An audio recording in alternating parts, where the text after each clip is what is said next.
What's up, YouTubers? This is your boy Big Mentor Fan 12 coming to you with another video game review.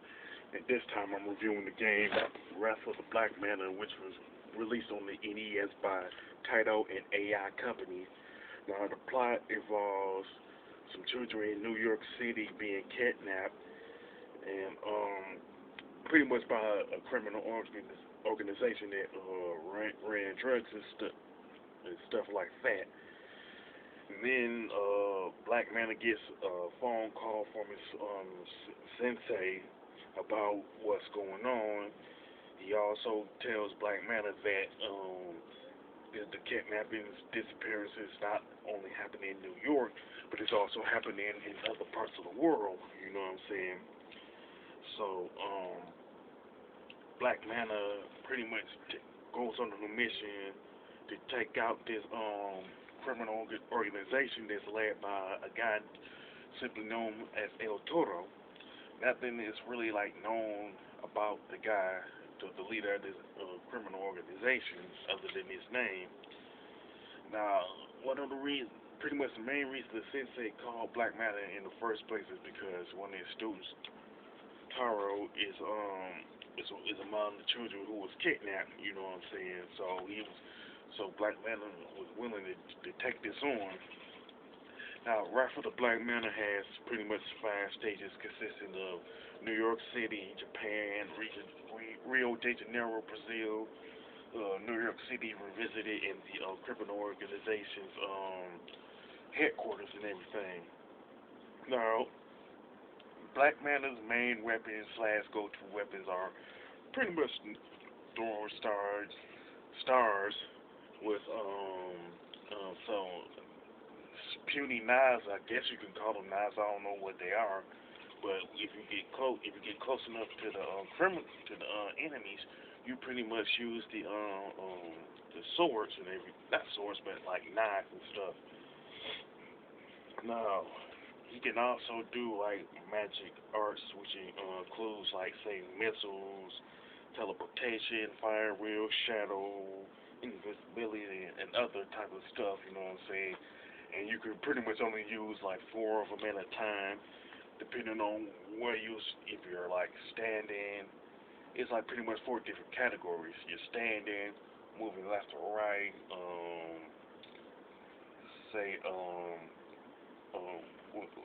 when you're kneeling down and stuff like that. You know what I'm saying?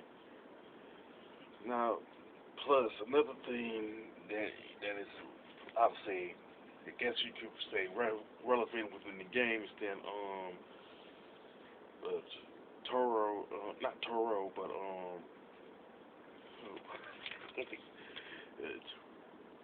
Toro is pretty much saying left you like a gang of clues throughout the course of the game, telling you what you need to do or ask questions or whatever the case. You know what I'm saying?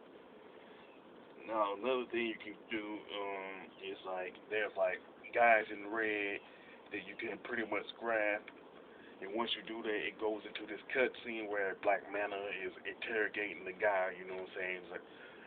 It's like he asks him questions: what is the organization up to? You know what I'm saying? And why are they kidnapping the kids and stuff like that? You know what I'm saying? Now, there's pretty much 5 bosses.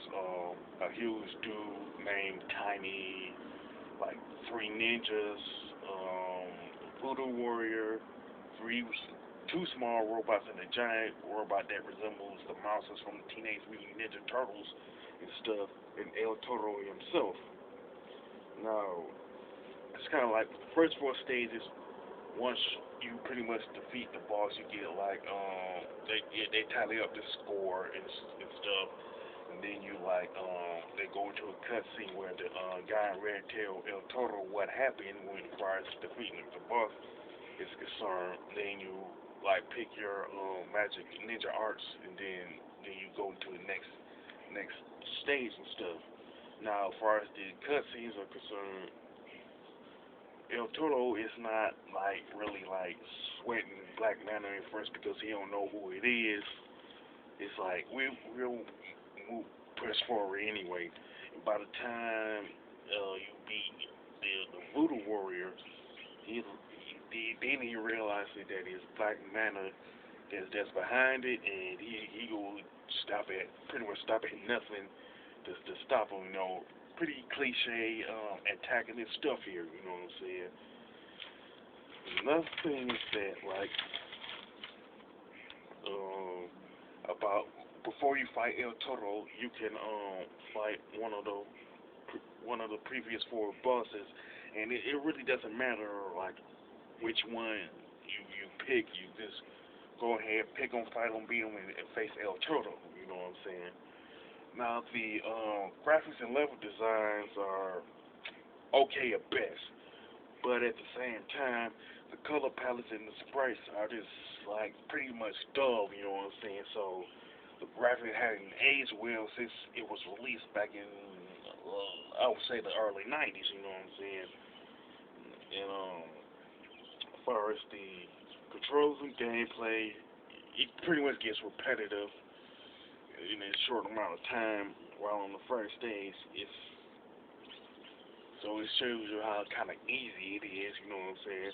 Plus, you can use the ninja arts like pretty much at any time you're playing, but at the same time, for the most part, the ninja arts are like technically that impressive in terms of because you pretty much use them a lot. You know what I'm saying? It's kind of like I don't know. You just like rely on the ninja arts a lot. You know what I'm saying? Now another thing that I don't get is really like has to do with the boss fight with El Toro himself. You have to use the ninja arts in a certain pattern, and there's like strategies on the internet that you tell you how to do it. It's kind of like but if you like use if you use one of the Dora stars or one of the ninja arts out of sequence, El Toro's health is restored, and that doesn't make any sense to me. You know what I'm saying? But why would you have his health restored if you use one of the if Black Manta, if you use one of the ninja stars or the one of the ninja arts out of sequence? You know what I'm saying? His health should remain the same regardless. You know.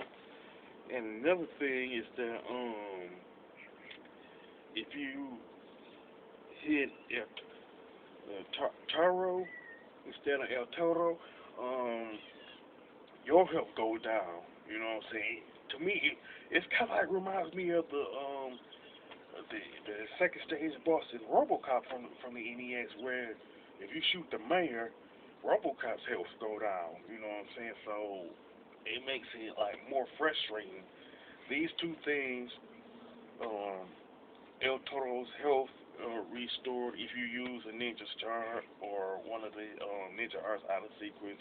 You losing your health accidentally hitting Taro is like those combined things are very bad. Not very bad, but just bad programming in general.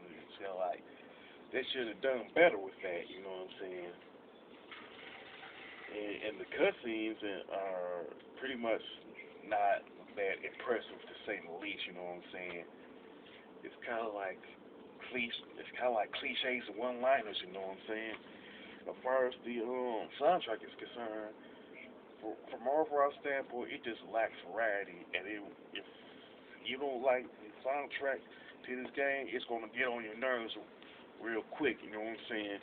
Now, the best part of the soundtrack is the boss battle music. That's the only thing that's good about the soundtrack, but it doesn't save it by a long shot. You know what I'm saying? Now, to be truthful, Wrath of the Black Manta could have been a good game. You know what I'm saying? But it just ended up being just a mediocre platforming ninja game. You know what I'm saying? Now, would I recommend it to anybody who is like a retro gamer? I don't lean towards no, you know what I'm saying, because if they get the chance to play it, there's a good possibility that they won't like it, you know what I'm saying. Now, if you're like a YouTuber who is looking for a new like game to play for a Let's Play, I would pretty much recommend that for like a one-time thing. You know what I'm saying? With that being said, as far as a score, I would give it a 5 out of 10. You know what I'm saying? Just like there's certain things that it's kind of like the flaws are like too out there, too obvious to ignore. You know what I'm saying? With that being said, if you play Rifle of Black Manta for the NES, you can mention it whether you liked it or you didn't. You know what I'm saying? If you like my review of the Rifle of Black Manta, don't hesitate to click the thumbs up button, and don't forget to subscribe. This is your boy Big Metro Fan 12 signing off.